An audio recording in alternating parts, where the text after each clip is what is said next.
नमस्कार दोस्तों, किस्से का हिस्सा आयरन मैन ऑफ टू में अभी तक आपने सुना कि कैसे वेल्डर के किस्सों ने उसे आयरन मैन का खिताब दिया। मगर दूसरी तरफ बलदेव राज के पुत्र विक्की को उसका ये अंदाज समझ नहीं आया और उसने ठाना कि सच्चाई का पता लगाया जाए। अब सुनते हैं क्या हुआ इस किस्से में आगे। तो विक्की अब अपने मन में ये पूरा प्लान बना चुका था कि वेल्डर के इन किस्सों की पड़ताल करना अब ज़रूरी हो गया है। हालांकि ऐसा नहीं है कि वेल्डर या वेल्डर के किस्सों को ले उसके मन में कहीं कोई एतराज़ रहा, पर वेल्डर के किस्से अब अपनी सारी हद पार कर चुके थे। अब उनकी वास्तविकता का पता लगाना भी ज़रूरी था, और ताकि लोगों के मन में विश्वास से ज़्यादा जो अब अंधविश्वास पनप रहा था उसको दूर करना भी ज़रूरी था। और वेल्डर ने विक्की को एक मौका दिया भी। उस दिन दुकान में किस्सा सुनाकर जाने से पहले वेल्डर ने एक बार फिर बताया कि अब वो दोबारा अपने गुरुजी के पास लॉकेट लेने शुक्रवार को जा रहा है। यानी फ्राइडे को एक बार फिर वो घनाटी जाएगा और अपने गुरुजी से अपने असिस्टेंट का लॉकेट लेकर आएगा। अगले दिन कॉलेज के बाद स्पोर्ट्स सेंटर में जब हम चारों मित्र मिले तो विक्की ने सबसे पहले हमें वेल्डर का नया किस्सा सुनाया। हम लोगों को किस्सा सुनकर खूब मज़ा आया, और फिर विक्की ने अपने प्लान के बारे में हमें बताया और हम सब ने झट से हामी भर दी। आज तक जितनी भी शरारतें, जितनी भी घटनाएं हम सब के साथ हुई हैं, उनमें हम चारों शामिल रहते ही हैं। तो हमने किस्से को दोहराया, सबने अपने अपने किरदार को चुना और फिर तय किया कि चलिए अब वेल्डर को घेरा जाए। और जो प्लान था विक्की का वो काफ़ी सिंपल और इफ़ेक्टिव प्लान था। मामला ये था कि जिस घटना, जिस कहानी, जिस जगह की बात वेल्डर ने अपने किस्से में की है, अगर वेल्डर के साथ वो असलियत में हो जाए, यानी कि अगर हम वो पूरे का पूरा किस्सा रिक्रिएट करें किसी तरह से और फिर वेल्डर को उसमें फंसाया जाए, तो मालूम पड़ेगा कि वेल्डर और आयरन मैन का खिताब लेकर जो वेल्डर साहब घूमते हैं उसके कितने हकदार हैं वो। तो हमने कहानी में अपना अपना पार्ट चुन लिया। अब हम चारों में जो सबसे ज़्यादा हैंडसम, सुंदर, ब्यूटीफुल और चिकनी सूरत के मालिक हैं वो हैं मोंटू साहब। तो सफ़ेद साड़ी में लेडीज़ बनने का मौका मोंटू साहब को दिया गया।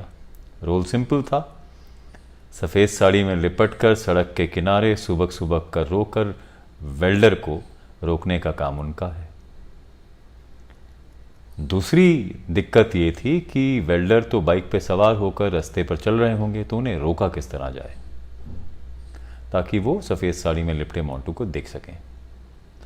तो इसके लिए हमने एक और सिंपल प्लान बनाया कि रास्ते में कोई भी पत्थर, छोटी चट्टानें या पेड़, टहनी का कोई टुकड़ा लेकर किसी तरह की रुकावट डाली जाए ताकि वेल्डर को अपनी बाइक रोकने पर मजबूर होना पड़े। तो मैंने और विक्की ने ये बीड़ा अपने सर लिया कि ये रुकावट डालने का काम हम करेंगे। सनी का काम होगा मोड़ के एक कोने पर खड़े होकर ये देखना कि क्या वेल्डर अपनी बाइक पर सवार हो आ रहे हैं और हमें इशारा दें ताकि हम लोग तैयार हो जाएं। अब क्योंकि ये स्टेट हाईवे है, हालांकि उस समय ज़्यादा गाड़ियों का आना जाना नहीं रहता, पर फिर भी किसी और को दिक्कत ना पहुंचाई जाए इसका ख्याल करते हुए केवल तभी रुकावट डाली जाए जब वेल्डर अपनी बाइक पर सवार होकर आए।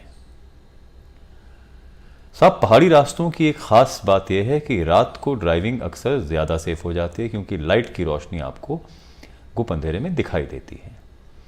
इसलिए हमारे लिए ये अनुमान लगाना आसान था कि क्या बाइक आ रही है, वेल्डर किस समय आ रहा है, और उस समय रात को उस पहर ज़्यादा गाड़ियाँ वैसे भी नहीं रहती। तो तय हुआ कि शुक्रवार को हम एक समय सब इकट्ठा होंगे विक्की की दुकान पर, हिमाचल जनता स्टोर पर, और इंतज़ार करेंगे कि वेल्डर कब घनाटी की ओर जाए और फिर हम अपने प्लान को अंजाम दें। और फिर फ्राइडे आया भी।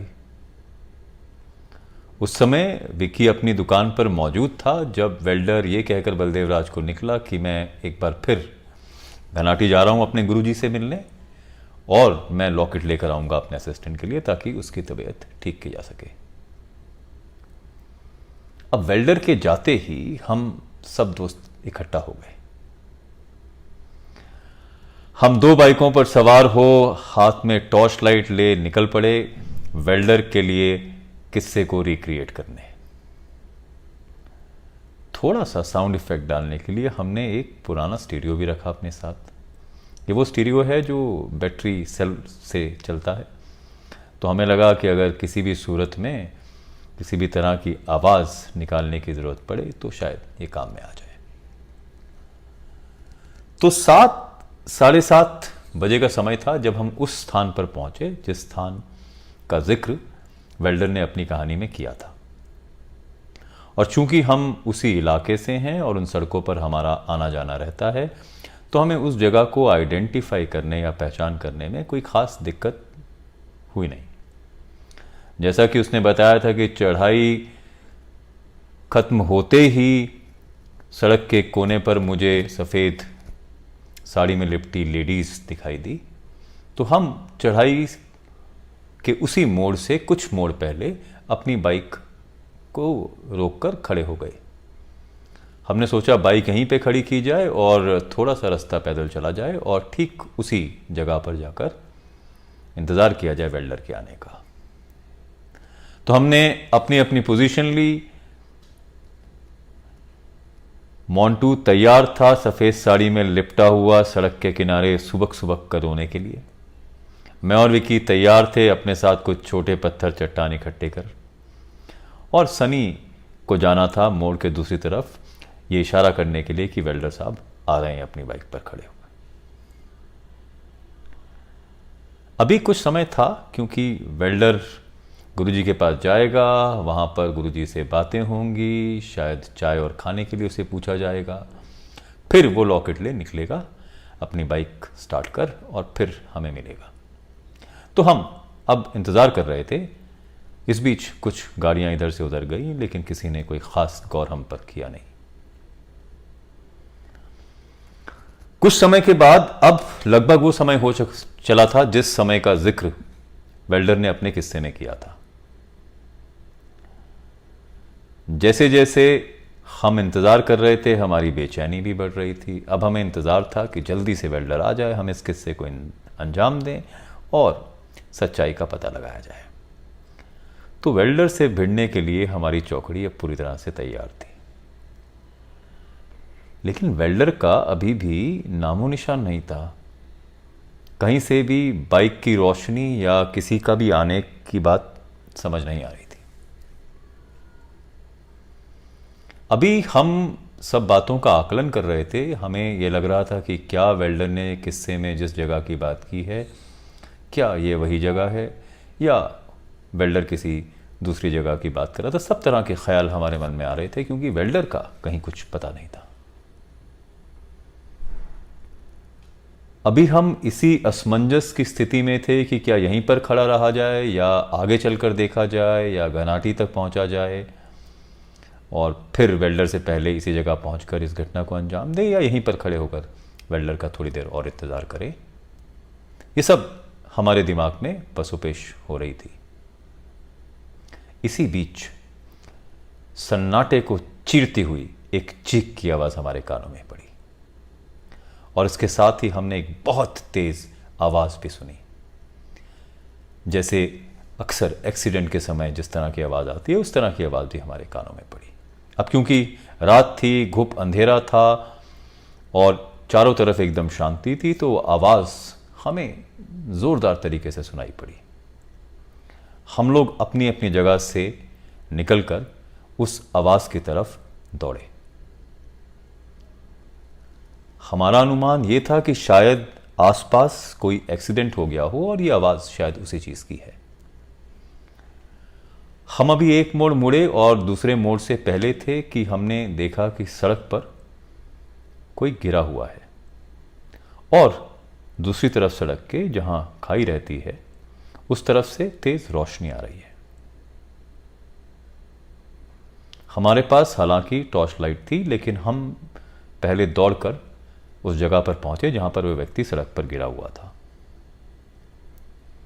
औंधे मुंह पड़े उस व्यक्ति को जब हमने उठाया और अपनी अपनी लाइटें उसके चेहरे पर डाली, तो हमने देखा कि वो जो व्यक्ति है वो वेल्डर है, और जो रोशनी हमें खाई की तरफ से आती दिखाई दे रही है वो उस बाइक की रोशनी है जो शायद खाई में गिर गई है। ताज्जुब की बात यह थी कि ना तो ये एक्सीडेंट लग रहा था, क्योंकि वहां कोई दूसरा वाहन भी मौजूद नहीं था, सड़क पर किसी तरह के भी टायरों के निशान या फिसलने का कोई सबूत भी मौजूद नहीं था, और दूसरा, अगर बाइक दूर झाड़ियों में जा गिरी है तो बाइक वहां पहुंची कैसे। और अगर फिर वेल्डर के किस्से को याद किया जाए और उसकी पुरानी यामा बाइक को एक बार फिर से याद किया जाए, तो ये हीरो होंडा बाइक भी उसी स्थिति में झाड़ियों में थी। तो एक तरफ बेहोशी की हालत में सड़क पर वेल्डर और दूसरी तरफ खाई में बाइक। अभी हम ये विचार कर रहे थे कि इस मामले की पड़ताल कैसे की जाए, तो हमने सोचा कि सबसे पहले तो वेल्डर को जगाना ज़्यादा महत्वपूर्ण है। तो हमने कोशिश करी कि सबसे पहले तो वेल्डर को जगाया जाए। हमने उसे उठाया। जैसे ही मेरा हाथ वेल्डर की कोहनी पर पड़ा तो मुझे ऐसे लगा कि शायद वहां से कुछ ब्लड या खून निकल रहा है। तो मैंने टॉर्च की रोशनी उसकी बांह पर डाली तो उसकी बांह पर पकड़ के निशान थे। उसकी मुट्ठी हालांकि बंद थी, लेकिन मुट्ठी से लॉकेट लटकता हुआ दिखाई दे रहा था। बहुत कोशिशों के बाद हमने वेल्डर को जगाया, या यूं कहें कि हम वेल्डर को जगाने में कामयाब हुए। जैसे ही वेल्डर ने आंखें खोली, जिस व्यक्ति को उसने सबसे पहले देखा वो सफेद साड़ी में लिपटा मोंटू था। वेल्डर के मुंह से एक चीख निकली और वेल्डर एक बार फिर बेहोश हो गया।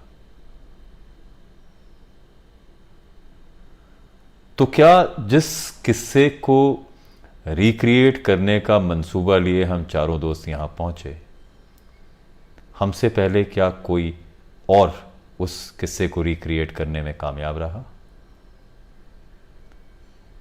या यूं समझें कि वेल्डर ने जो किस्सा सुनाया वो शायद सच था, या वेल्डर के साथ एक किस्सा आज फिर हुआ। तो ये था किस्सा आयरन मैन ऑफ टूटू। कैसे लगा आपको ये किस्सा ज़रूर बताइएगा हमें, और बने रहिए किस्से का हिस्सा। नमस्कार।